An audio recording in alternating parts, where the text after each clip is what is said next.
All right, ladies and gentlemen, welcome to today's Brickyard 400 practice and qualifying coverage live on KRC. 25 minutes of practice for the NASCAR Cup Series before qualifying begins.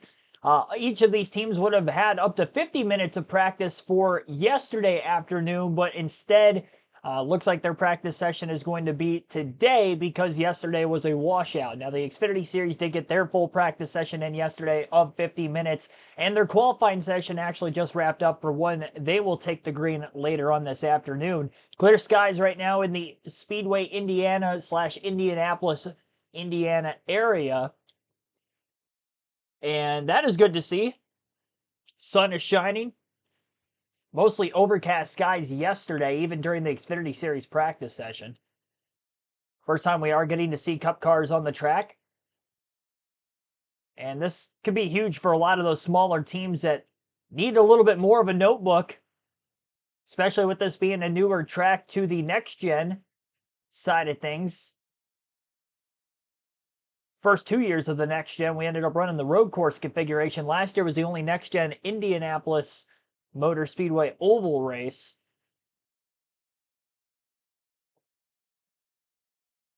And I believe that this is a session that will be for all cars. This is not a group session of 25 minutes.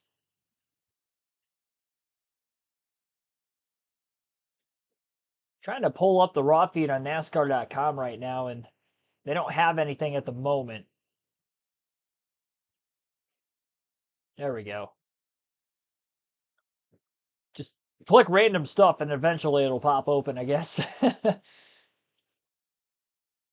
There we go. All right, now the practice times are on screen. Legacy Motor Club firing off pretty quickly. Some really fast lap times. I don't know how much of that might be because they're in qualifying trim versus other drivers maybe looking more at a race setup. Qualifying being immediately after this, I would assume that there isn't going to be a lot of adjustment changes from qualifying or practice into qualifying. Which would be different if we had the full 50-minute session yesterday, because that would have been pre-qualifying tech inspection. So these teams would have been able to change quite a bit. Could have gotten a full report on how their cars were going to be handling as far as a long run goes with the race side of things. Now, they can still take long runs, obviously, in this 25-minute session, but everything basically cut down in half from what it was yesterday. You only get one set of tires for this 25-minute session instead of two. If we were to have the full 50 minutes. Lap 4, Eric Jones just ran his fastest lap. Excuse me, I'm slipping on my speech right now. Eric Jones, fastest lap on lap 4, and that was his best lap so far of the session. He was actually fastest after, I believe, his second lap, and then topped it on the most recent lap. And I don't know if they're using the alternate start-finish line or not for practice, which would be right in the middle of turns 3 and 4. For qualifying, we will be seeing an alternate timing line to kind of speed things up a little bit. They don't have to get all the way around to the yard of bricks on the front stretch to begin their lap. Seen this at Pocono and all the road courses in recent years as well.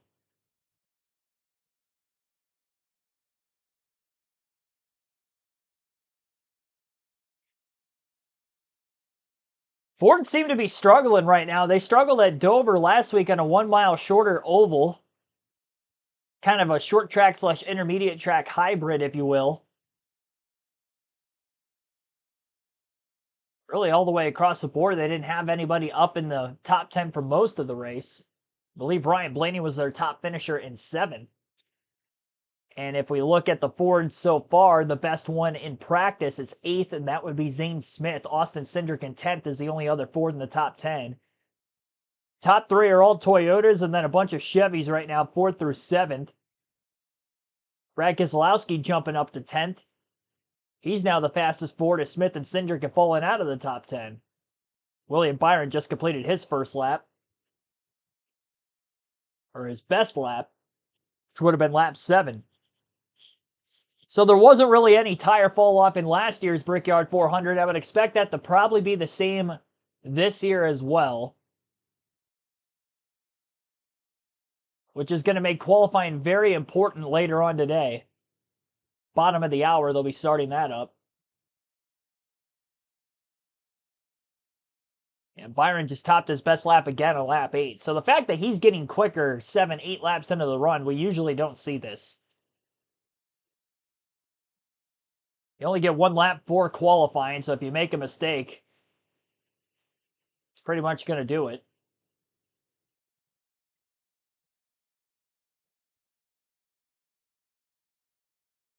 John Hunter Nemechek making a pass on Eric Jones. Probably a team strategy to get one of their cars to kind of fight dirty air around the racetrack, see what the handling's like there. Nemechek makes a pass now. Jones can sit behind him and see how the car's going to handle in dirtier air as well. At least that's what I thought, but it looks like Eric Jones actually pitted that last time by off of turn 4, so that would be the reasoning as to why the pass was made. Ty Dillon currently posted 18th overall in this practice session as he goes head-to-head this week with Ty Gibbs for the in-season tournament challenge. $1 million will be awarded to that champion, and this week is the finals. So again, Ty Dillon versus Ty Gibbs. Ty versus Ty.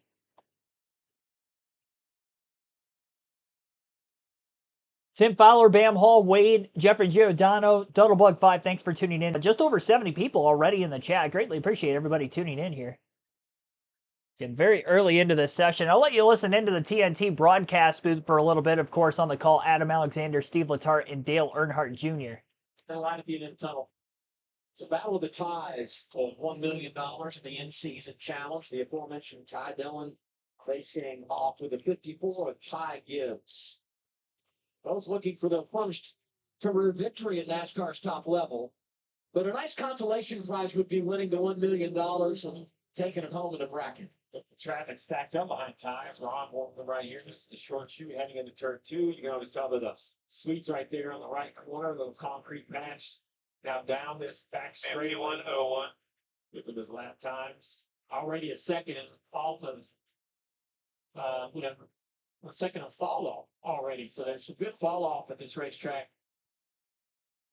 I didn't expect that to be the case. Right below that white line, and it just feels like it's a little flatter, takes a little wedge out of the car, helps the car kind of turn just a little bit in the middle. And this 54 car, they've had a great run over the last several weeks, being able to go to the road courses where we know he's strong to get good results. Can they continue to carry that momentum, that speed, that confidence, and swagger forward?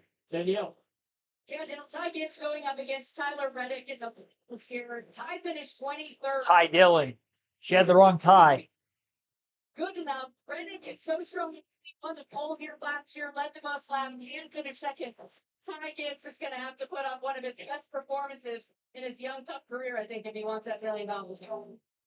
Another Toyota not running so well. Christopher Bell came in very early to make a pit stop, to make a change. You can see the hood on the car there, perhaps looking at the shots because he says it's just way too tight. And they knew that very early, so he was coming to change that and make an adjustment. He told the chief he is much tighter in terms of looking to, but he is 3 and 4. And from Steve, I've heard a lot of drivers say how you get into one and how you handle turn 1 can dictate your entire lap. And the 20 car needs to be better. Well, there needs to be a lot better. 51.7 fast lap. That is like a second and 3/4 off a fast time. Now they have laps with the tires.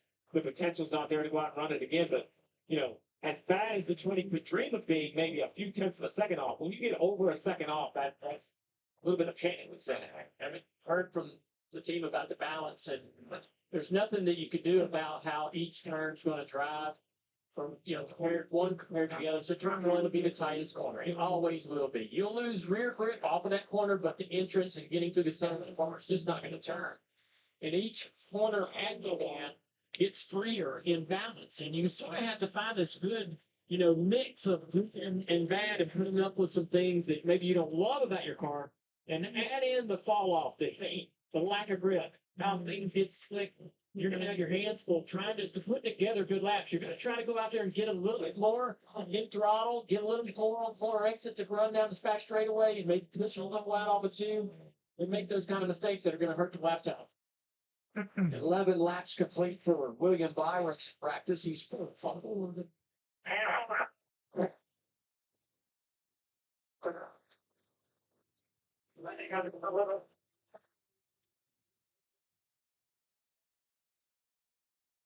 First big conversation was about shifting, and you would think that's only an engine thing, like you downshift to get more engine performance.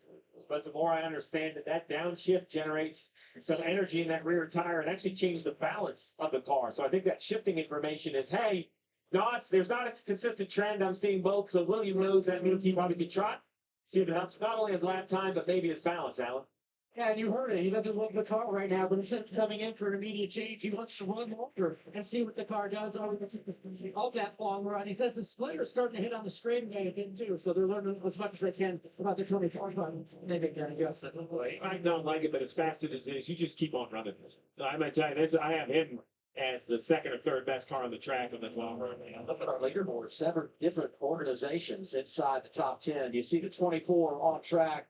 Here it is in the museum. So much success for Hendrick Motorsports here.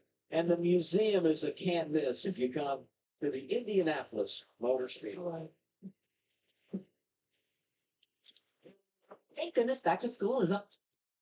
All right, so just past halfway through the 25-minute practice session. Again, minimized, cut in half, if you will, from what it was supposed to be yesterday. We weren't even supposed to really have any practice after the washout yesterday, but NASCAR gave these teams a 25-minute session post-Xfinity Series qualifying before their own Cup Series qualifying, which will still take place at the bottom of the hour. As you see on our screen, Eric Jones is the fastest overall in this session of practice. John Nemechek in second, so Legacy Motor Club showing out first and second place right now. Another Toyota in third and fourth, with Denny Hamlin third and Bubba Wallace fourth. William Byron, highest Chevy right now in fifth, then Carson Hocevar sixth, Michael McDowell seventh, AJ Allmendinger eighth, Kyle Larson ninth, and Ross Chastain rounds out the top 10. No Fords in the top 10. The highest Ford is Brad Keselowski in 11th, and Zane Smith 12th. Austin Cindric 13th, Alex Bowman 14th, and Daniel Suarez 15th. Joey Logano 16th, 17th for Chris Buescher. Ryan Preece 18th, Ty Gibbs 19th, and 20th is now Ty Gibbs. Somebody jumped up in there. I think Bowman jumped up to 15th, and then Suarez drops to 16th, Logano 17th, Chris Buescher 18th, Ryan Preece 19th, and Ty Gibbs in 20th. Tyler Reddick, who was 21st, just jumped up again, I believe. Try to find him. Reddick was 21st, just jumped up to 8th. It's amazing this far into the session we see guys putting their best laps, 10, 15 laps in. So Gibbs back to 21st again. Then Ty Dillon is 22nd. Chase Elliott 23rd. Justin Haley 24th. Kyle Busch 25th. Chase Briscoe in 26th. Riley Herbst 27th. Cole Custer 28th. 29th. Shane Van Gisbergen and Todd Gillen 30th. Ryan Blaney 31st. Josh Berry 32nd. Ricky Stenhouse Jr. 33rd. Noah Gragson 34th. Austin Dillon 35th. Cody Ware 36th. Jesse Love 37th. 38th. Catherine Legg and Josh Bilicki 39th. And there are 39 cars on the entry list for this weekend. Nobody will be going home. Just one shy of a full field. Stephanie Babb, John Fleming, Shahir Gaming and Entertainment, thanks for tuning in as well. Just hit 6,500 subs on the channel yesterday during the practice live stream that ended up getting washed out, but appreciate you guys that have hit the subscribe button on the channel so far for tuning into these live commentary streams every weekend. 9 minutes to go, currently in practice. We'll take our first break. You're listening live on KRC to practice session here for the Brickyard 400 at Indianapolis. Our 6th on the board and coming to pit road.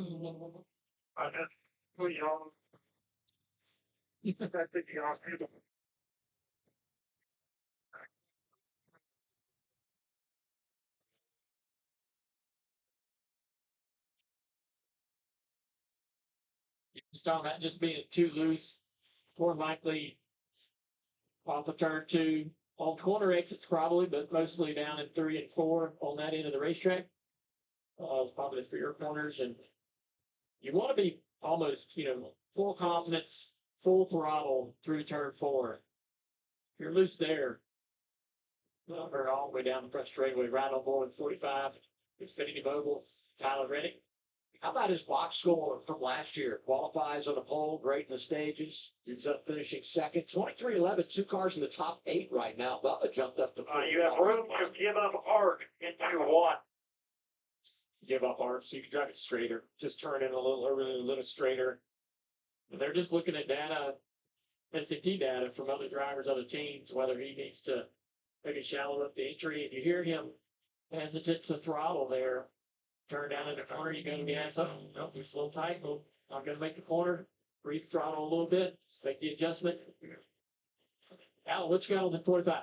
Well, this is some of the clean air they were looking for. They didn't really have it early in practice when all the cars jumped out there and tried to get on the track as early as possible. But talking with Tyler Reddick yesterday, guys, he finished second in this race last year. A crown jewel, and he remembers every moment of that because he remembers time not from second to first place, but it was on that final run when it was about, say, 13th to 12th. He remembers the 5 car going past him, and that ended up being the pass for the win, essentially. That hasn't left his mind. He wants this crown jewel and wants it on Sunday.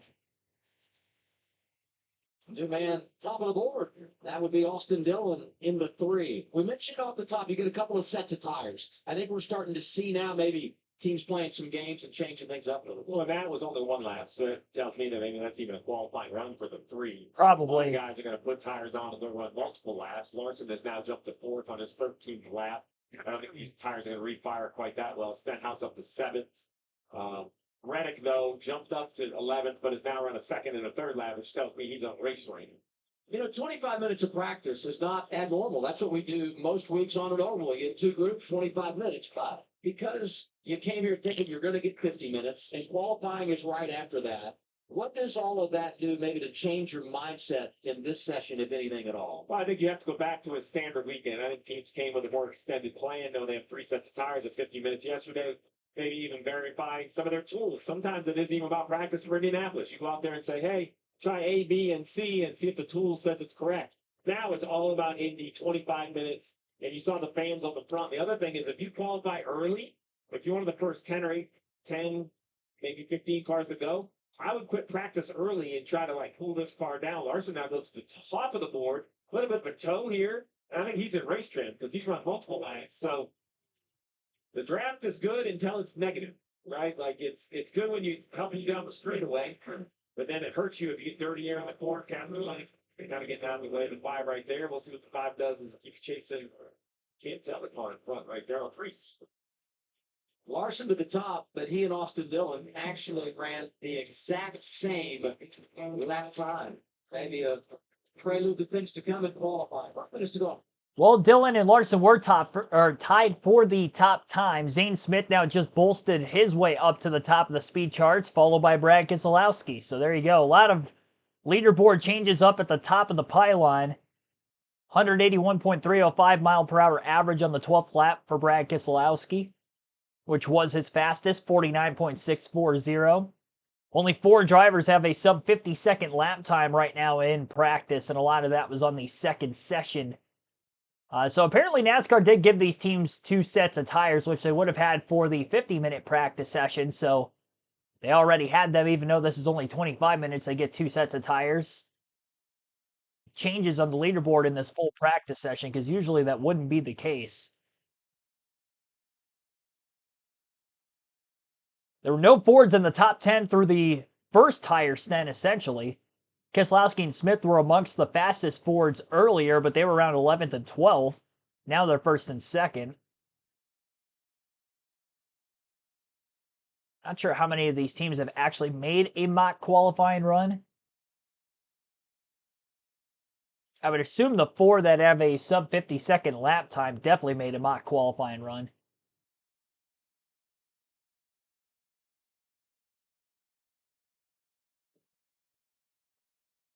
And I'd maybe even throw Eric Jones and John Hunter Nemechek in there as well. Or Carson Hocevar, excuse me.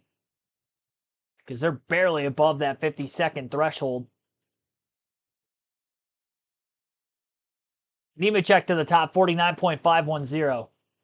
Legacy Motor Club is showing out today. In practice, at least. I'm curious to see how they qualify. Qualifying is going to be huge. There's probably not going to be a lot of passing in the race tomorrow. Get that starting spot and track position while you can. Denny Hamlin, 49.440. He goes to the top of the charts, 182.038 mile per hour average. And that was on his 20th lap of the session.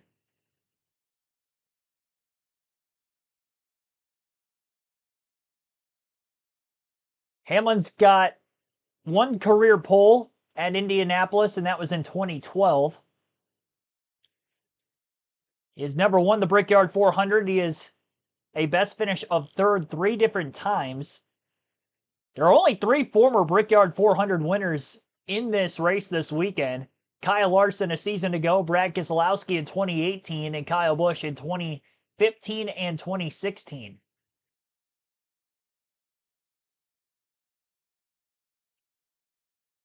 Obviously, we went several years without running the oval configuration, which would have been the Brickyard 400.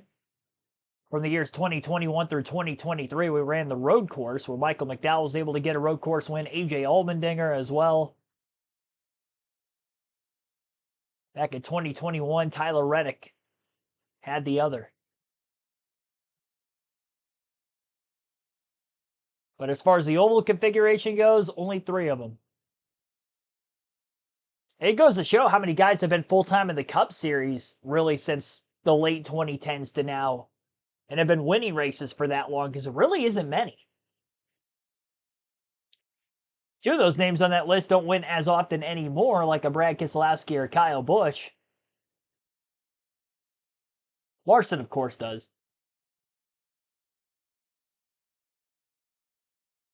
But granted, his Brickyard 400 win came in the next-gen era. Again, a season ago. So Hamlin's gap between himself and Nemechek's fastest lap, which is in second, is about 0.07 of a second. And he's got 2 full tenths to Brad Keselowski in third. It was a Toyota last year qualifying on the pole with this next-gen car at Indy, and that was Tyler Reddick a season ago qualified on the pole. So I would assume that the Toyotas are probably going to be the tough ones to beat at qualifying today. Both the legacy cars were really good in this practice session, Nemechek and Jones. Of that first tire stint when everybody was out there, they were first and second for a while. And now Nemechek back into second again. Jones is in 7th. Practice has just concluded, so Denny Hamlin will remain on the top of the pylon sheet. Again, about a 0.07 of a second split between himself and John Hunter Nemechek in P2. We'll go through the rest of the leaderboard behind Nemechek and Hamlin. Third was Brad Keselowski, Ty Gibbs 4th, Zane Smith 5th, Austin Dillon 6th. Then 7th was Kyle Larson, Eric Jones 8th, Carson Hocevar 9th, and Austin Cindric rounds out the top 10. Todd Gilliland in 11th, Josh Berry 12th, Noah Gragson 13th, Bubba Wallace 14th, and Chase Elliott 15th. Ricky Stenhouse Jr. 16th, Chris Buescher 17th, Kyle Busch 18th, Michael McDowell 19th, and AJ Allmendinger 20th. William Byron 21st, Joey Logano 22nd, Alex Bowman 23rd, Daniel Suarez 24th, and Tyler Reddick 25th. 26th for Shane Van Gisbergen, Riley Herbst 27th, Christopher Bell 28th, Justin Haley 29th, Ross Chastain 30th, Ryan Preece 31st, Ryan Blaney 32nd, Ty Dillon 33rd, Chase Briscoe 34th, Cole Custer 35th, 36th Jesse Love, Cody Ware 37th, Catherine Legg 38th, and Josh Valicki rounds out the 39-car order for practice. Take a look at the point standings coming into this weekend. 5 races remaining in the regular season for the NASCAR Cup Series through the first 21 races. Chase Elliott now has the points lead for the first time this year, after taking the lead away from William Byron a week ago. He's got a 16-point cushion over Byron, who has dropped to P2. Kyle Larson in third is minus 38. Denny Hamlin up a spot after last week's win at Dover. He's minus 39, and Tyler Reddick minus 62 coming into this weekend. Christopher Bell not out of it either. He's minus 67, 6th in points. After that, Ryan Blaney on back, 7th on back in the standings for the regular season title, are more than 2 full races behind, so I don't think that those guys really have much of a shot with 5 races left. But those top 6 definitely still have a chance, and curious to see how those 6 do this weekend. 3 for Hendrick Motorsports, and then 2 JGR Toyotas and a 2311 Toyota. As far as the playoff standings go, we have 12 different winners still, as that has remained the same for the last few weeks. SVG was the most recent new winner on the season, and that was back at Mexico City when he got his first win in the middle of June. Or excuse me, Chase Elliott at Atlanta was the most recent new winner. He was the 12th driver, but still 4 races ago was the last time we've seen a new winner this season. Denny Hamlin picked up his 4th win of the year last week at Dover. He has the most on the season. 3 wins apiece for Kyle Larson, Christopher Bell, and Shane Van Gisbergen. And then Chase Elliott, who leads the regular season standings, is technically going to be 5th on the playoff grid with the amount of playoff points so far, as he has 1 win on the year. William Byron has 1 win, same for Ryan Blaney, Chase Briscoe, Joey Logano, Ross Chastain, Austin Cindric, and Josh Berry. So those are all the drivers locked in. Above the cut line is Tyler Reddick, plus 63 for Alex Bowman in 14th, Chris Buescher plus 44, and Bubba Wallace plus 16. Again, those are the last 4 in.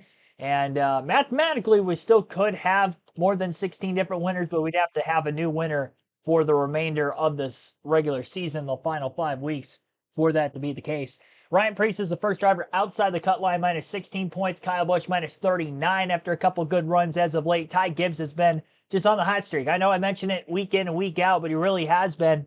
He has gone from about 130 points back 11 races ago. After race number 10 this season, he was about 130 back. He is now minus 52. So it's taken 11 races to get there. But again, he's been clicking away. Good finish after good finish.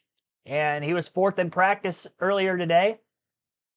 Obviously, a reason why he's gone as far in the in-season tournaments, because he's having great finishes to advance week to week. Maybe not the Ty Dillon route where it's a survive and advance situation. But Gibbs has had legitimately great runs in this stretch. I feel like if Gibbs wins the in-season tournament challenge tomorrow, he definitely deserves it, because I think he's had a top 10 in every single one of these 5 races so far. I can't remember one he didn't. He had top 5s at Sonoma and Chicago. And I think he was... Well, Atlanta started it. I don't know where he finished in Atlanta, that first race. That might be the only one he didn't get a top 10 in.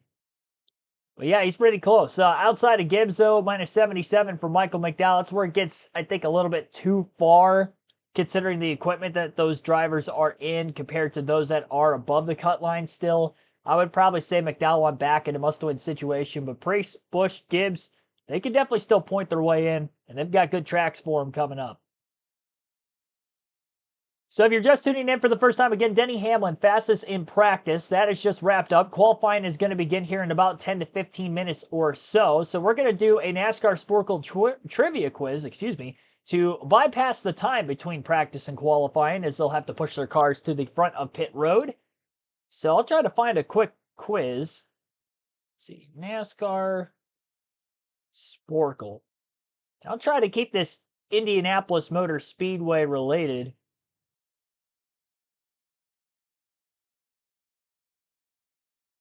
Brickyard 400. I could probably just name all the winners, but that'd be too easy.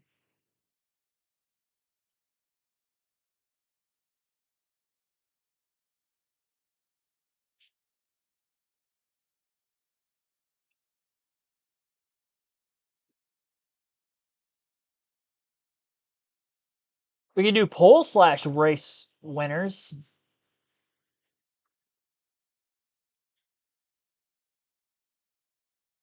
Oh, this only goes to 2013. I'm not going to do that. Wonder why it stopped there.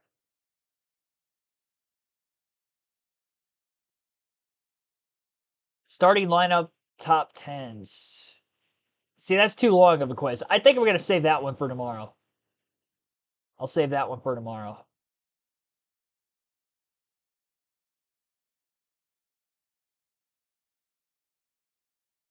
I don't know what it means by box score.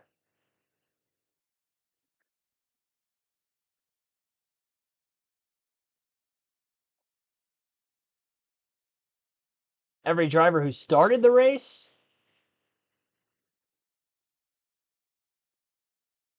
Well, in that case,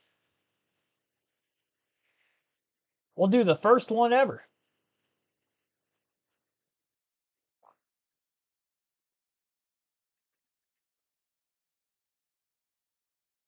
So let's go 1994 Brickyard 400.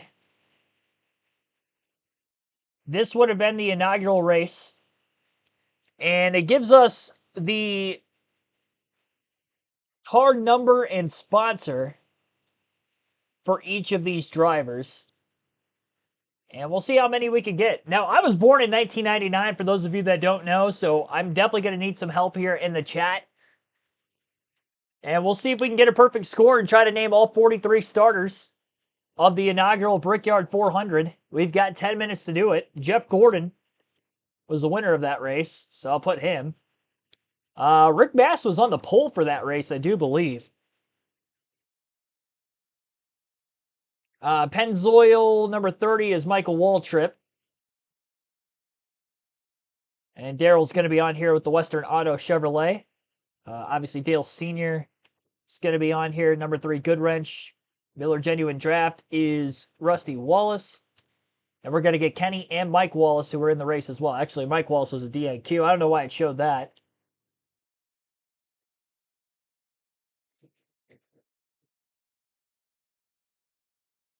All right, let's see here.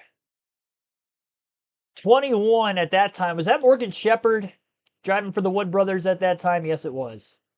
The number 10 was Derek Cope still. No, okay, Cope was in the 02. Who was in the Tide? Oh, that was Ricky Rudd. Ricky Rudd was in the. I didn't realize it said number 10 Tide. And then Labonte. Terry and Bobby was in the 22 Maxwell House Pontiac. Ernie Irvin was in the 28 at that time. Number 41, was that Ricky Craven? No, okay, not yet. Not yet. Number 25, Kodak. Is that Schrader? Yep. Number 26. Man, that number does not ring a bell for some reason. Runner up. Might have to come back to that. John Andretti, the okay, he was in the 14. Kyle Petty was in the middle yellow 42.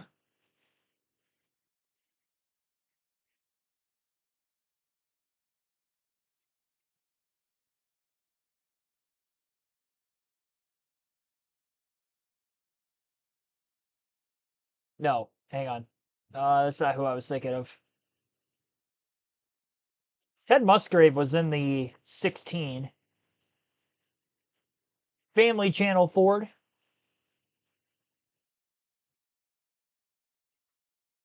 Yeah, some of these sponsors honestly don't ring a bell. Dale Jarrett was in the 18 at the time for JGR. Mark Martin was in the Valvoline 6. The number 50.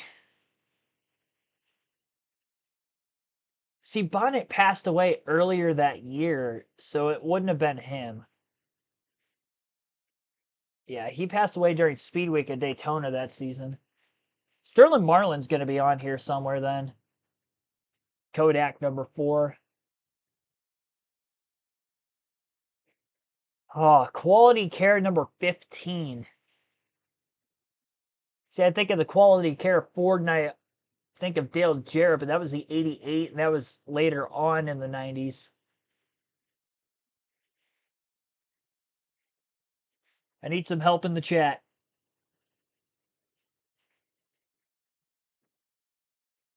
Inside Uranus, thanks for the super chats, by the way. 3 of them for $1.49 each. All with hot dogs. The hot dog emoji. Well, hot dog. I had to refresh the chat there because nothing was showing up on my end, so sorry I didn't see those till just now. Steve, thanks for tuning in. Reamsey, thanks for tuning in. I do have Musgrave. Yeah, Bill Elliott was in this race. Number 11, Budweiser. That number 26 is stumping me. I'm not going to lie. Burton? Yeah, Jeff and Ward. See, the Ribestos, number 8, I would not have assumed that was Jeff Burton. Not going to lie. The numbers from this season. See, the Skull Bandit. Oh, that's Harry Gant. I was thinking I put him already. All right.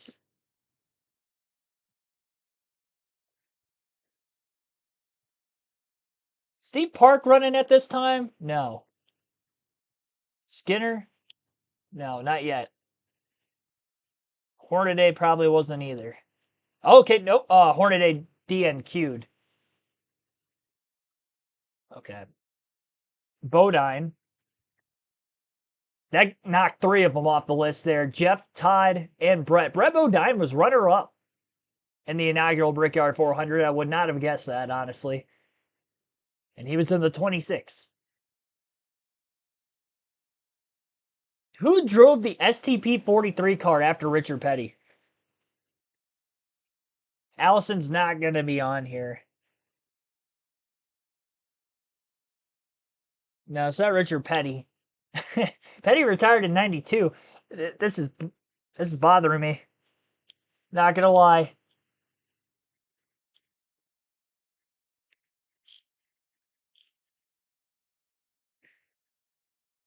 Was it Dollenbach? Okay, Wally Dollenbach drove the 43 after Richard Petty. Okay. I feel like that's something I should have known. It just took me a minute to get to. Chad Little not on here yet. Stacy Compton on here at all? No. What about Joe Ruttman? Oh, I DNQ'd. Dang it. Thought I got... Every time it pops up on there. There were so many guys at DNQ. Wasn't there like 87 entries or something like that for this race? Jimmy Spencer's got to be on here somewhere. Okay, he was in the McDonald's 27. Got 29 out of 43. I'm not honestly surprised that I know that many guys who drove back in 1994. Robbie Gordon, no. No, he's not on here. Bobby Hamilton might have been. Nope. It's a good guess, though.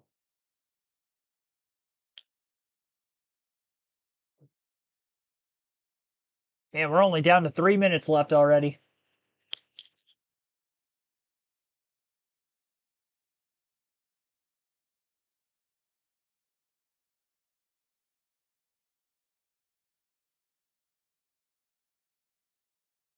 No. Oh, Randy LaJoy DNQ'd. I tried. See, now I'm getting stumped. Hut Strickland. Yeah, there we go. Thank you, chat. Larry Pearson in this race? Ah, oh, dang it. No, Yarborough was retired. Lake Speed, yes. He was in the quality care for... Okay, well. My bad. I did try Craven already. I thought he was in the 41. He was not. Not yet. I know of him driving that car.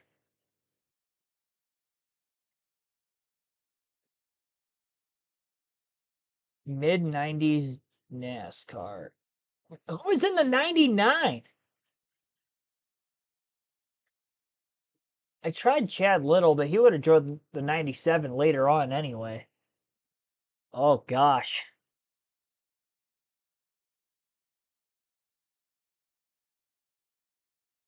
Got a minute and a half. Bobby Hill and Jr. Hang on, I got Hill somewhere on there. I put the last name Hill. Oh, Jerry Hill. Yeah, he didn't race that early in the 90s. Nemechek racing at this time? Okay, Joe Nemechek was. He was in the 41. Okay. Qualifying is just starting. We've got 50 seconds left on our quiz. Dave Marcus was in the 71. That's right. Yep, you are correct on that. Yeah, he drove for like 4 different decades. Was he in the 2001 Daytona 500 as well? Like, he drove for a long time.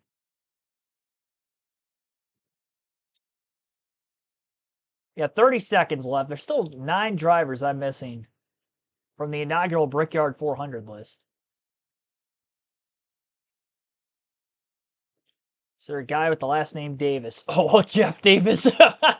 Oh, it was a DNQ. I was just guessing on that one. Jones. Davy Jones. There's a Davy Jones. That guy's real. Hold the phone. He also DNQ'd, but still. Davy Jones. That's great. Oh, Jeremy Mayfield was... AJ Foyt was in this race. I did not know that.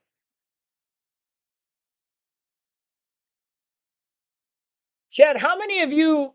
Somebody said Foyt, maybe. He was in the 50 then. See, all I remember in that car was Neil Bonnet, which would have been Speed Weeks that year. I had no idea AJ Foyt ran this race. I mean, it makes sense. First ever NASCAR race at the Indianapolis Motor Speedway. Fitting to have a 4-time Indy 500 champion in there. Jeff Purvis, Jimmy Hensley, Danny Sullivan. I don't know who that guy is. Jeff Brabham? Brabham? It's probably Brabham. I've never heard of that guy. Rich Bickle, Jeremy Mayfield. I wouldn't have thought Jeremy Mayfield ran that early in the 90s, but okay. Mike Chase. Not bad. I mean, I only left 9 of them off the list. Probably should have gotten Greg Sachs. I mean, I've heard of all. The only name I haven't heard of was Jeff Brabham and the 07 Kmart Ford. All right. Well, we got above the average score, 79%. Good job, chat. You helped out. I thought we did pretty good on that. I'll take a 34 out of 43, considering that I was born 5 years later. I knew more about 1994 NASCAR than I thought I did. All right, so on to qualifying now. We've had a couple of drivers qualify for the Brickyard 400. First up was Jesse Love, and he lapped in with a time of a 50.801. He is currently second out of 4. Josh Bilicki, also on the list, is third, 54.565. After Bilicki was Catherine Legg. Catherine Legg with a 56.963. She's fourth of 4. And Cody Ware just wrapped up his lap, 50.588 for Cody Ware. So those are the first 4 drivers that have made a qualifying lap. On to Noah Gragson, who is on the racetrack for his lap. And he will be the 5th driver to make a qualifying run for tomorrow's Brickyard 400.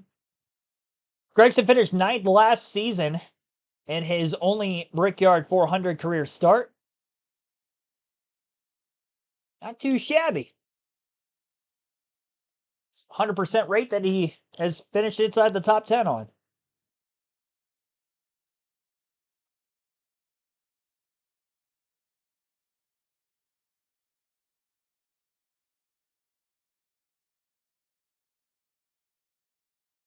Ryan Preece inside his car getting interviewed by Daniel Trotta. He'll be qualifying in a little bit. Basically rolling as much speed as you possibly can. It's going to be really important to not be tight, not be loose, and pretty much perfect. So I'm going to let Derek and the guys make sure they did that, and I'm sure they did. You know, I felt really good with this catch Mustang in practice, so we'll see if we hit that balance right in qualifying. See if we can get one. All right, Ryan Priest feeling good, guys. Smiling through the heat down here on the grid. Yeah, hot and sticky this weekend at Indianapolis, just like it was at Dover a week ago. High percentage of humidity.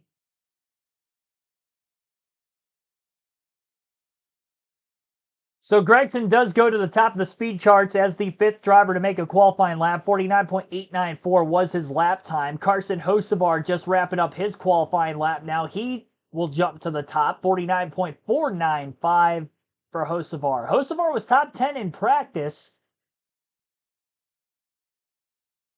Before the slew of road courses that we had, and even last week at Dover, Hocevar had a bit of a hot streak going for himself. Bigger oval intermediate track. Michigan International Speedway had a great run that day. He was getting very, very close to the wall in that short chute between turns 3 and 4. Hocevar also had a pretty good run last year in his only career Brickyard 400 start, where he finished 12th. So Gregson and Hocevar, who are the top two out of the first 6 qualifiers, again, they were 9th and 12th last season in this race. Now up is AJ Allmendinger, who has 2 career top 10s at Indy. And both of those were 10th place finishes, including in his first career Brickyard 400 start, all the way back in 2008.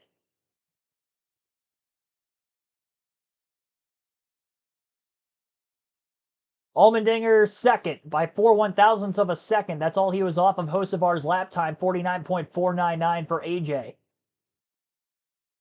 Up next, Cole Custer, who has only made 1 career Brickyard 400 start. That was back in 2020, so he did not run this race with the next-gen car a season ago. He was still in Xfinity full-time. He finished second in that Xfinity Series race to his teammate Riley Herbst, and in his only start in the big race on Sunday, the Brickyard 400 that is, he finished 5th in that 2020 event in his rookie season.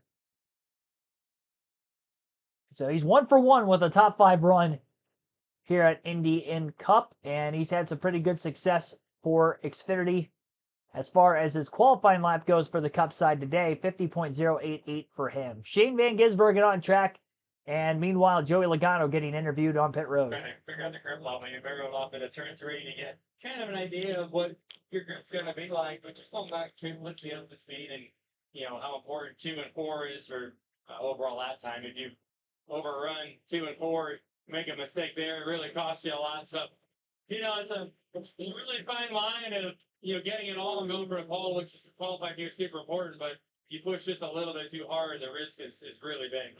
He's watching qualifying, Adam. He's also taking in all the sights and sounds. He was at the museum yesterday here at Indianapolis Motor Speedway with his oldest son, Hudson Allen. With Kyle Busch looking for that first win of the year. We're hearing drivers, there's bumps in turn 3, maybe something off turn 2. What were you fighting? Bumps in 3, is that what you said? Yeah, and then maybe something in turn 2. Somewhere hit in turn 2. What are you feeling out there? Yeah, we were a little bit free in turn 2, just trying to work on the platform and keep it more consistent through the corner, through entry, through center, and all that sort. So we made some adjustments to the race car, the Zone Chevrolet, and certainly got it better, felt better about it, felt a little bit more right rear grip out of it. So we'd like to think we've got some good top 10 speed here for our good qualifying effort and try to get after them tomorrow and go race them out. Kyle Busch trying to put down that fast lap. He knows something about kissing the bricks, guys. He has done it twice. He knows that crown jewel feeling. SVG put down a 49.591 on his qualifying lap a little bit ago. He has not ran the oval at Indianapolis, but he did have a road course start on the Indianapolis Motor Speedway back in 2023 where he finished 10th. We'll see how he does in this race tomorrow. Riley Herbst, another rookie who is making his debut in the Brickyard 400 this weekend, just qualified right after him in 5th with a 50.012. On to Todd Gilliland, who finished 6th this season ago in his only career Brickyard 400 start. A lot of guys having some good runs here at Indianapolis for the NASCAR Cup Series that have been with one-and-done starts so far. Hocevar, Gilliland, Gregson, and back in 2020, Cole Custer. It's amazing all 4 of those guys finished in the top dozen in their only starts here, spawning across 2 different races.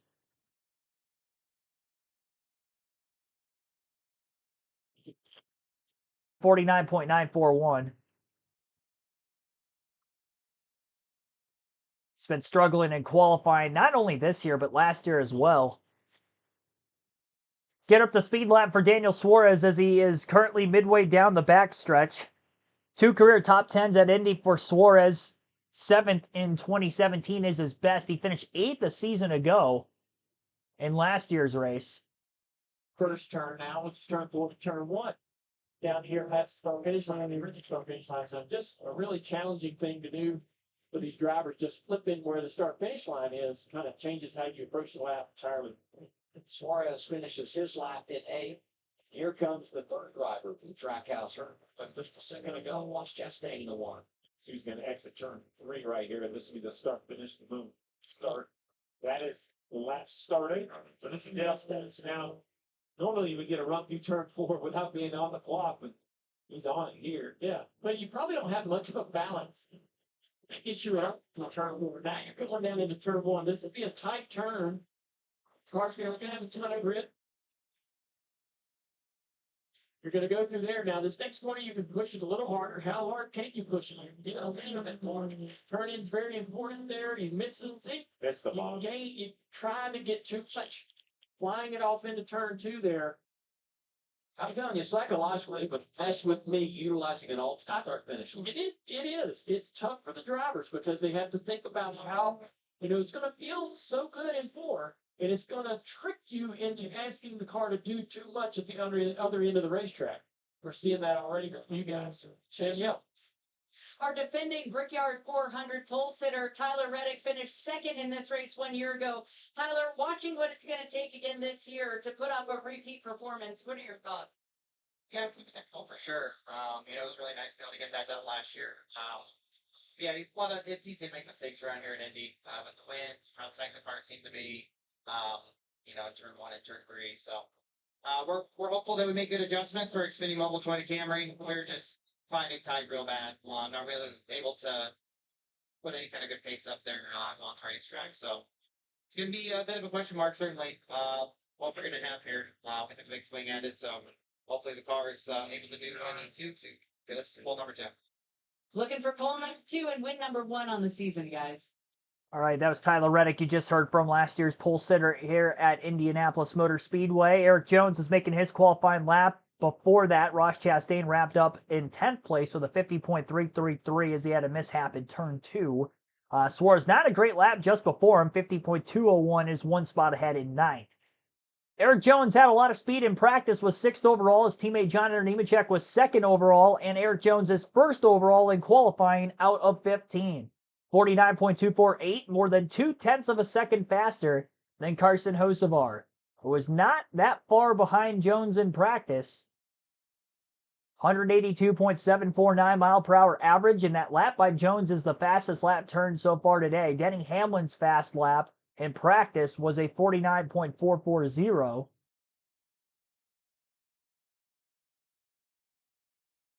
And that lap there almost 0.2 quicker for Eric Jones. On to Ty Dillon, who's one of the 2 competitors remaining in the in-season tournament challenge for the NASCAR Cup Series.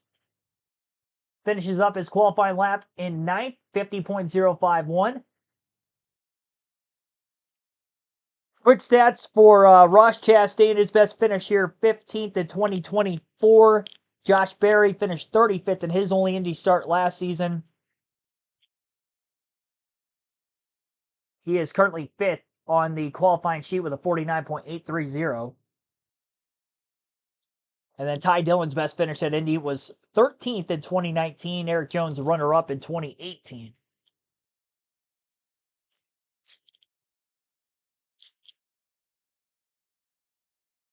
On to Ricky Stenhouse Jr., who surprisingly had a pretty good run here a season ago. He was in the top 10 at the end of Stage 1 and Stage 2 last season. Still finished 11th.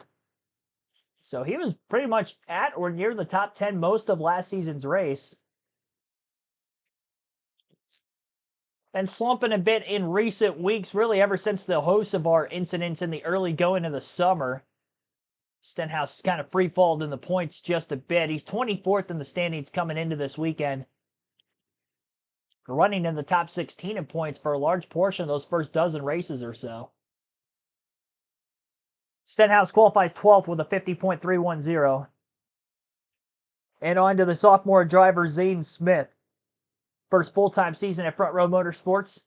Probably been the best of the 3 teams so far, is at 38 at Front Row. He's got 2 top 15 finishes in his last 5 starts this season, and as far as Indianapolis goes, his only Brickyard 400 prior to this year was last season, where he finished 17th. William Byron is the first of the 4 Hendrick Chevys to make a qualifying lap. 24 car synonymous with the Indianapolis Motor Speedway. Jeff Gordon winning the inaugural Brickyard 400, and then winning here a few more times after that in that same number 24 car. Byron has not won at Indy. His best finish, though, 4th here back in 2019. And that is his only top 10 finish in 4 starts at the Indianapolis Motor Speedway oval configuration.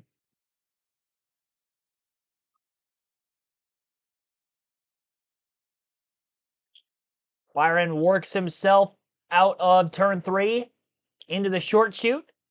And across the timing line, 49.442 for Byron's second quickest. That lone Toyota up at the front right now. We haven't seen a lot of Toyotas qualify yet. I have a very good feeling we're going to be seeing a lot more of Camrys up in those top couple positions. Chase Briscoe's qualified on the front row a ton over the last couple months. And here he is with Daniel Trotta. Chase, as an Indiana guy, what did that win mean to you, and what's it going to take? I see you looking at SMT to get a win on Sunday.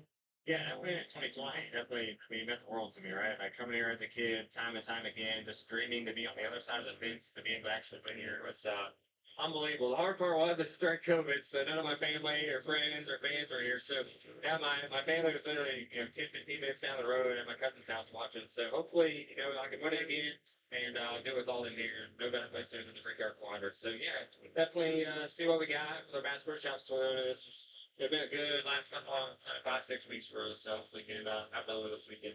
I would say so. Briscoe, Adam, the hottest driver, arguably the summer, wins Pocono. Almost had a shot at the win last week. Top 2s in 3 of the last 5 races. And both of those were in the last 2 oval races we've had so far as well. Not to mention, he also finished runner-up at Sonoma just before that. John Hunter Nemechek just brushed the wall and hits it again off turn 2. So he brushed the wall the first time out of turn 1 in the short chute between 1 and 2, and then he hits it even harder out of turn 2 on the exit.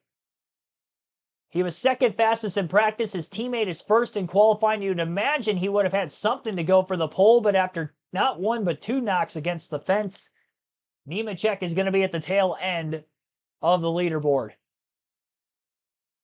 Just lightly scrubbed it with the right rear corner panel out of turn 1, and then in turn 2, he pancaked it pretty good.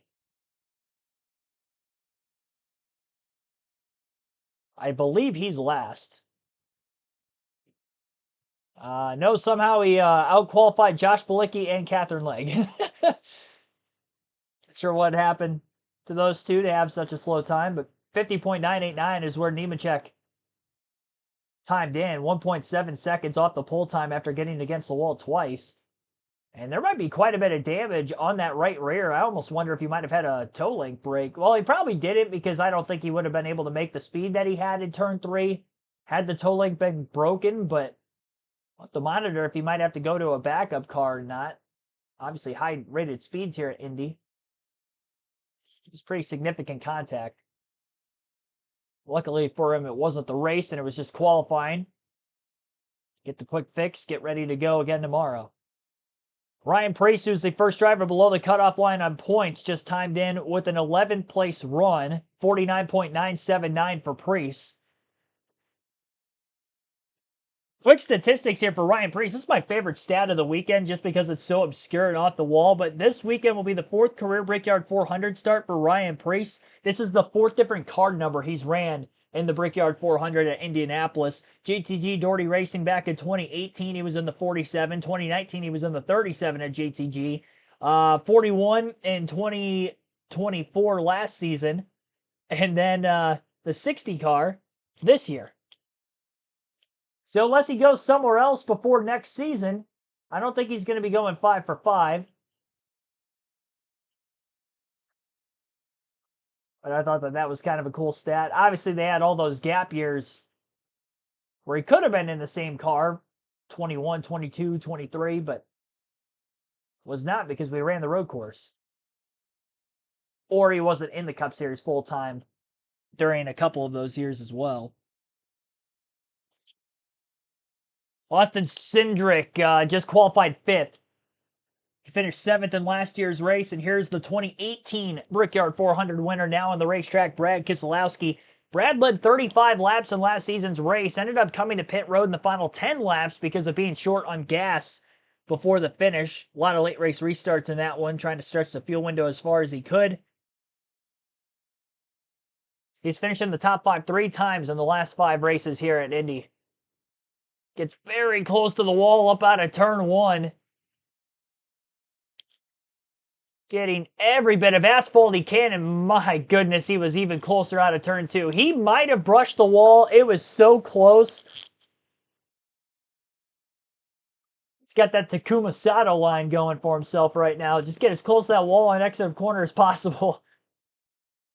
Wasn't as close to the wall out of turn 3 as he comes to the timing line. 7th for Brad K, 49.629. He was one of the fastest Fords in practice. And that is so far the case for the Blue Oval side of things here in qualifying as well. Michael McDowell in the 71 at Spire Motorsports is now on track.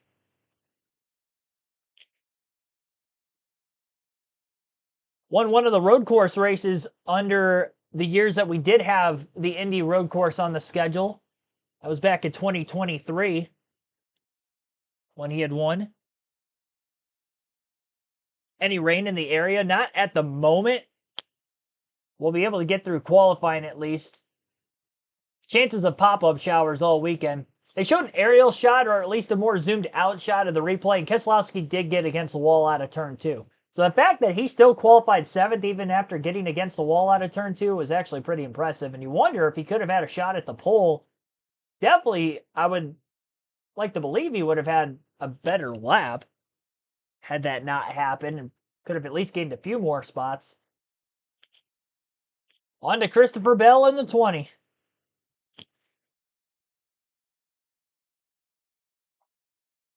Bell finished 4th in this race a season ago, 12th back in 2020 in his rookie year. And he'll qualify 9th with a 49.795. Not too shabby for Christopher Bell. On to Joey Logano, who has never won the Brickyard 400, but he has finished 2nd 2 different times. He has 8 top 10 finishes in his last 12 starts at the Indianapolis Motor Speedway. And another driver who got against the wall, by the way, was Michael McDowell. They're showing a replay of him out of turn 2. So that's 3 drivers who have gotten against the wall out of turn 2. Just in the last handful of qualifiers. First John Hunter Nemechek, then Brad Keselowski, and now McDowell. McDowell timed in with a 49.974 and 13th, by the way, on his lap.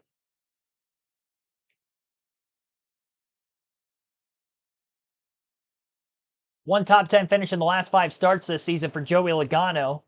He qualifies 8th with a 49.693. And on to Kyle Busch, who is the only multi-time winner of the Brickyard 400 that is in the field this weekend for this race. He won here back in 2015 and 2016. He started on the pole 3 times, the 2 of which were qualifying. The 2018, he started on the pole in a rainout year. 2016, 2017 were the other 2 pole seasons. As he crosses the yard of bricks on the front stretch, he's got a decent lap going for himself right now. His teammate Austin Dillon was top 5 in practice, but Busch was outside the top 10. He's got an okay qualifying lap going for him right now. He's tracking in the red, but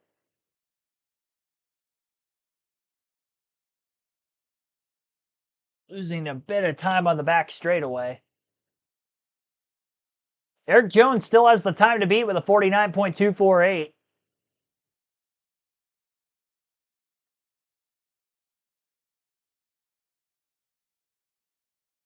Seventh for Kyle Busch. 49.595, and Tyler Reddick, who's on the track just behind him. Pretty good lap as well. Busch also got against the wall out of turn 2. I almost wonder if the track needs swept off. With guys going wide. I've hit the wall a couple of times already. Great lap by Reddick. It's kind of weird, though, because 2 of the guys that hit the wall still are in the top 10. Busch, Keselowski, 8th and 9th. Second for Tyler Reddick, 49.267. He was last year's pole sitter, so he will not go back-to-back, but we'll see if he can hang on for a front row starting spot. On to Chris Buescher in the 17, who has 1 career top 10 at Indy, and that was back in 2017 where he finished 9th. So it's been quite some time since the last good run here at Indianapolis Motor Speedway for Chris Buescher. Not on a road course. And Bubba Wallace, who will also be making a lap at the same time as Buescher, a little bit further behind. Has had a lot of great runs here at Indianapolis. 3 straight top 10 finishes for Bubba Wallace in the Brickyard 400. That's actually the longest active streak. It's not very long, but no drivers had more than 3 consecutive top 10 finishes in a row here at Indy.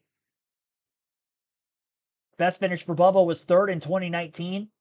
He finished fifth here a season ago and ninth back in 2020. Top of the speed chart, speaking of which, for Bubba Wallace, Chris Buescher made it to the top 5. He is currently fifth with a 49.447, but Wallace, top of the charts, 49.149, almost a full tenth of a second faster than Eric Jones. So Wallace looking for his first career pole at the Indianapolis Motor Speedway. He's the last driver above the cutoff line on the playoff standings coming in, plus 16. He's grown that out a little bit more because he was plus 2 weeks ago, plus 3 going into last week, and now he's plus 16 after a pretty decent performance at Dover in comparison to that of Ryan Preece, the guy who he went in with tight on that cut line.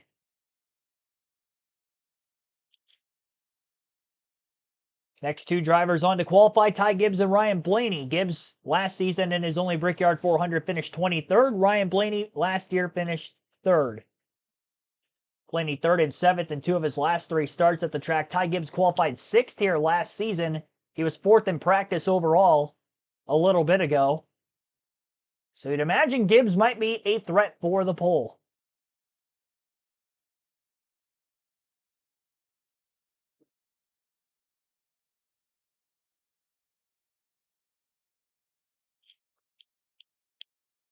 And Gibbs will time in 4th, 49.330.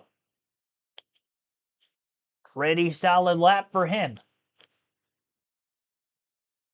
Ryan Blaney, 21st, 49.992. Blaney was outside the top 30 in practice. That 12 car, he was in 21st, and the numbers are reversed. But the 12 car, not been too good today. And that's surprising because his teammate Austin Cindric is 8th and Joey Logano 13th, a little bit better than 21st. Josh Berry for the Wood Brothers is 15th, but Blaney outside the top 20 already. I believe he was either 31st or 32nd overall in practice was Blaney, coming off an 8th place finish at Dover last week, his best run in a few weeks prior to that. He's kind of slowly, gradually worked his way to the top 10 by the end of that affair a week ago. Next two qualifiers, both for Hendrick Motorsports, Alex Bowman and Chase Elliott. Alex Bowman has never finished inside the top 20 at the Indianapolis Motor Speedway. He has 6 Indy starts on the oval. His best finish is 21st in 2019. Now he's only had 4 starts with Hendrick Motorsports in the Brickyard 400, but even still, outside the top 20 in all 4 starts. It's not a great track for him, despite the lineage of success that HMS has had here at the Brickyard in the past. See if Bowman can put together a good qualifying lap. So far, it's looking decent. And as for Chase Elliott, he hasn't been necessarily great here, but not bad either. 10th, 11th, and 9th in the last 3 starts in the Brickyard 400 for Chase. His best finish was 9th back in 2019. Last season, he finished 10th.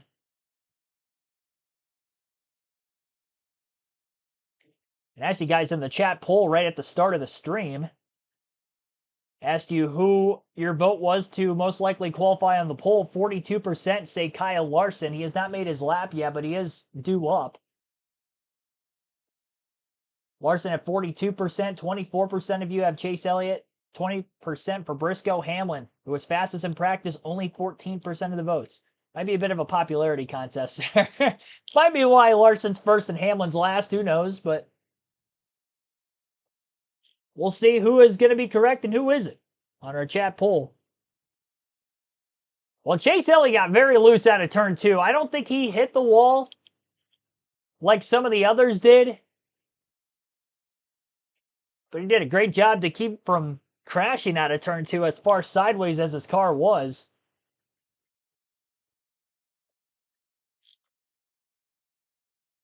So Kyle Larson, the defending winner of this race, has 4 top 10s at Indianapolis in a NASCAR Cup car, that is. 7 career starts prior to this season. This will be his 8th. 49.617, 13th for Kyle Larson on his qualifying lap. And we'll have two more drivers left to qualify. Chase Briscoe, Denny Hamlin, both for Toyotas, should be threats for the pole. And Briscoe, meanwhile, in me saying that, was running his lap as Larson was finishing up, and Briscoe to the top of the 49.136. Another front row guaranteed start for Chase Briscoe. He's trying to go for, I believe, his 6th pole this season. He's tied with Larson with 5. Sorry, he has 5. He's going for his 5th. That's amazing.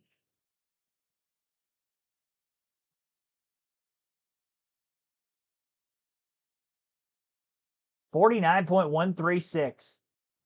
Only beats Bubba Wallace's time by just over 100th of a second. Chase Briscoe trying to go for his 5th pole of the year. Most of them have been in the summer.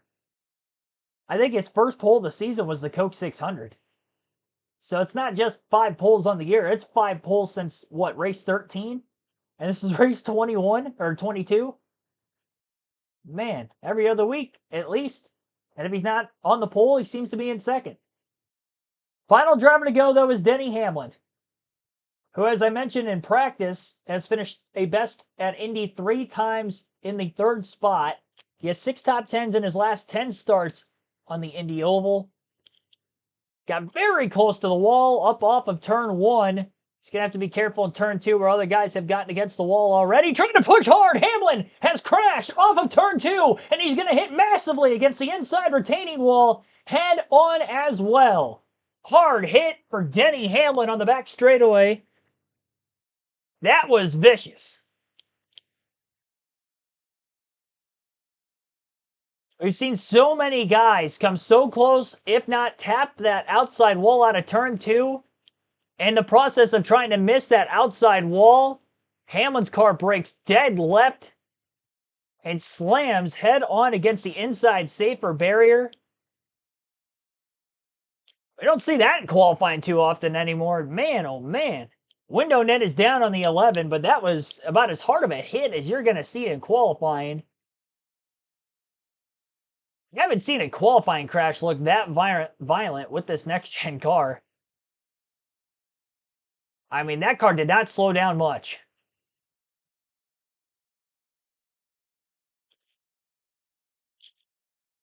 Hamlin was the last driver to qualify, so this is going to wrap up qualifying as a whole. Chase Briscoe will be on the pole for the 2025 Brickyard 400. Yeah, slam against the wall on the outside, and then the car broke loose. Slammed against the inside wall. I mean, it did not look like there was any deceleration there. Obviously, he's standing on the brakes. The front tires are locked up. As narrow as this racetrack is, too, I mean, there just wasn't a lot of time there. I mean, that's a point where he was probably already standing on the gas at the point of contact with the outside wall in turn 2. So you go from standing full throttle on the gas to having to lock him up while you're already sideways. I mean, there's no chance he was going to be able to get that car turned back in a direction that wasn't going to hit as square with the inside wall as he did.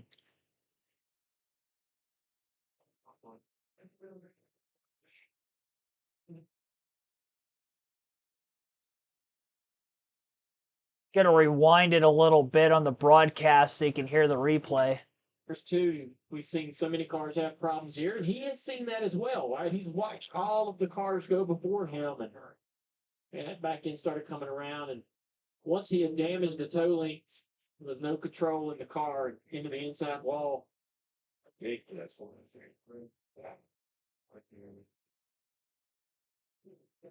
4 wins this year. You know, when we talk about his successful season, 20 starts, 7 top 2s, more than a third of the time. He finishes inside the top 2. We're going to have a lot of work to do when we go green here tomorrow. Yeah, that's the tough part about the next gen is when you bend that rear toe link and that tire toes way out. you can't steer it out of, I mean, it's going into this inside wall. That's right. Right? So the right rear turn lane brakes, the rear skews and turns, and he just has to lock it down because he cannot steer the car or do anything to keep it from heading where it's going. And that inside wall, the impact there is a tough one. Just right on board.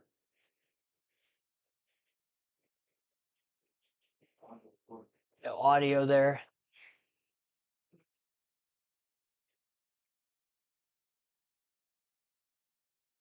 But I am impressed still with the commitment and the way that car went through turn one. Just impressive. Let's listen to some audio. Oh, Timmy, you okay? Timmy or Peter? Yeah. Catch your brim. They're on the way to you. Oh, you got it. All good. All forward as you're on. Hey, listen, It definitely sounds like he got the wind knocked out of him, which I'm not surprised because that was a pretty. I mean, that's as violent. Honestly, that's the most violent qualifying crash I've seen. I know Kurt Busch had a retiring crash at Pocono, but by visuals, it didn't look that bad in the moment. Still further diagnosed with a concussion at that time, but that one looked. I mean, that was hard. That's about as hard as you can hit here at Indy. Meanwhile, as Hamlin's car is getting taken back into the garage area, I would assume he's definitely going to a backup car. I mean, that car's totaled. Chase Briscoe qualifies on the pole at Indianapolis, and here was his interview that wrapped up moments ago, but I was a little bit behind on the broadcast, so I can go back and see the replay of that incident. Here is Chase. Win it tomorrow, but it's solid start, Brooks. It's treacherous out there. You just saw what happened to your teammate. How'd you put up such a great lap? Yeah, I was super close to doing that. Really in all four corners. That's the closest I think I've ever got to Indy 500 qualifying, just being on the absolute ragged edge. Yeah, I thought I was going to lose it a couple times, but was able to hold on to it. So yeah, it is super cool. I'm holding back tears. Truthfully, this is such a special moment for me. And just even hearing the crowd, as I got the pole, it was just super cool. So yeah, hopefully can keep it up there tomorrow. That's the one that we want to win is tomorrow. So yeah, I got a really fast pass first shot for Toyota, and hopefully now that we start up front, we can keep it up there. You have a knack for scoring the pole in crown jewel events, especially this year. The Daytona 500, the Coca-Cola 600, and now Chase, the Brickyard 400. What makes this one so special? Yeah, just being, from literally 70 miles down the road and coming here as a kid. I mean, I got literally my first uniform in racing. As you drive out the tunnel here in 1 and 2, there's a brick building, and that's where I got my first ever uniform. And just dreaming of being able to come to this place and sitting in the same grandstands all the fans are. I mean, I was dreaming of being on the other side of the fence, and now to be able to do that, it's just unbelievable. Daddy gonna win tomorrow, Brooks? What do we got to do if we win? Kiss. What are we going to do? Yeah, Kiss the bricks. Bubba Wallace, I think, though, is going to try the same thing, Alan. yeah, he's definitely going to try second place and a smile for Bubba. Can you be happy with that, or are you? What's mine? Yeah, I saw you. You see, what is it? 1300s? Is that what you? I don't need to know the specifics, okay? I don't know. It's things. Shout out. Oh, he left. Oh, there he is. Can you turn the camera around, please? Raj had told me earlier today, I seen him at a Shady Rays event. He said, do not suck today. You didn't. Words of wisdom right there. Do not suck. Appreciate everybody on this 23 Chumba Casino Camry. A lot of speed. Didn't really know where we were at in practice. And I tell you, I thought I did a horrendous lap all over the place with inputs and steering wheel. And Charles just said, let's go after we cross the line. What does that mean? Does that mean more speed or is that we're good? How'd I do? Yeah. So all in all, it was good. Congrats to Chase, JGR guys. Chase has been on this year in qualifying. Toyotas are strong in first spot, starting spots is big. So proud to be repping the brand and all in all, good Saturday here in Indy. This is a tough place. So you have a knack for it. 3 straight top 10s and another fast car. Can you get it done tomorrow? We'll wake up tomorrow and get that feeling, and I think we can. It all starts with believing in yourself, believing in your team, and from day one of the season starting, we've never given up on that. Things haven't gone our way, that's for sure, but we haven't detoured off the path. You find out who your true self is through the toughest moments, and we're right where we want to be. Got some work to do, but a lot of fun to be had. All right, believing in yourself in a fast car certainly helps for Bubba Wallace. Front row tomorrow. Great day for Toyota. All right. Starting lineup for tomorrow's race is probably going to be on the broadcast when they come back from commercial. Obviously, I have it for you here, so I guess I could just read off the starting lineup, and we don't have to wait for them to come back from break. So Chase Briscoe on the pole for the 5th time this season. And as they mentioned already on the broadcast, he's already qualified on the pole now for 3 of the 4 crown jewels in his career. The Brickyard 400, Coke 600, Daytona 500. Chase Briscoe with the pole again for tomorrow's race, 5th of the season, 7th front row start. Bubba Wallace will be starting in the 2nd spot. I mentioned already he had 3 straight top 10s at Indy. Looking good. Toyotas as a whole look very strong. I'd be shocked if a non-Toyota wins tomorrow based off the speed both in practice and qualifying today. I will say I think Denny Hamlin was the favorite, at least my favorite, for the win until he just crashed in qualifying. I'm probably leaning more towards Chase Briscoe now. Tune in tomorrow for the pre-race to see my exact predictions. But yeah, honestly, I think Chase Briscoe is probably going to be my pick for the win tomorrow. He's riding a hot streak too. Outside of the front row, row number 2, we have Eric Jones and Tyler Reddick. And then Ty Gibbs and William Byron in row 3. Gibbs facing off against Ty Dillon for the finals of the in-season tournament. $1 million bonus there. And comes in below the cutoff line of points. So great qualifying effort. He was top 5 in practice as well. Row number 4 for Chris Buescher and Carson Hocevar. AJ Allmendinger and Austin Cindric in row 5. Great qualifying effort for Shane Van Gisbergen. 11th. Inside of row 6, well better than his teammates that I'll get to here in a minute. Kyle Busch outside of row 6 as well. In row 7 will be Kyle Larson and Brad Keselowski. Row 8, Joey Logano and Christopher Bell. Josh Berry, Noah Gragson, row 9. And row 10, Todd Gilliland with Austin Dillon. Row 11, Alex Bowman, Michael McDowell, Ryan Preece, Ryan Blaney. Row 12, row 13, Riley Herbst, Ty Dillon. Row 14, Zane Smith, Justin Haley. Cole Custer, Chase Elliott. Row 15. Row 16 for Daniel Suarez, Ricky Stenhouse Jr., Ross Chastain, and Cody Ware. In row 17, Jesse Love, Jonathan Nemechek, row 18, Josh Bilicki, Catherine Legg, row 19, and Denny Hamlin crashed, did not complete his qualifying lap after a vicious hit against the inside wall off of turn 2 down the back straightaway. So hopefully Hamlin's going to be okay as he gets checked and released from the infield care center. I will say that he did get out of his car underneath his own power. Obviously, they'll do all the concussion testing and stuff back there. So hopefully he will be in the car for tomorrow's race. As far as this stream goes, that is going to wrap things up. We'll be live at 1:30 p.m. Eastern for tomorrow's Brickyard 400. We'll also be live in about an hour from now. NASCAR Xfinity Series racing at the Indianapolis Motor Speedway will be at 4:30 p.m. Eastern right here on KRC. Appreciate the support as always. Hit the like button on the stream if you haven't done so yet. We did get to our like goal of 50. We are at 57 right now. And be sure to subscribe for more NASCAR content like this every NASCAR race weekend. See you soon, everyone.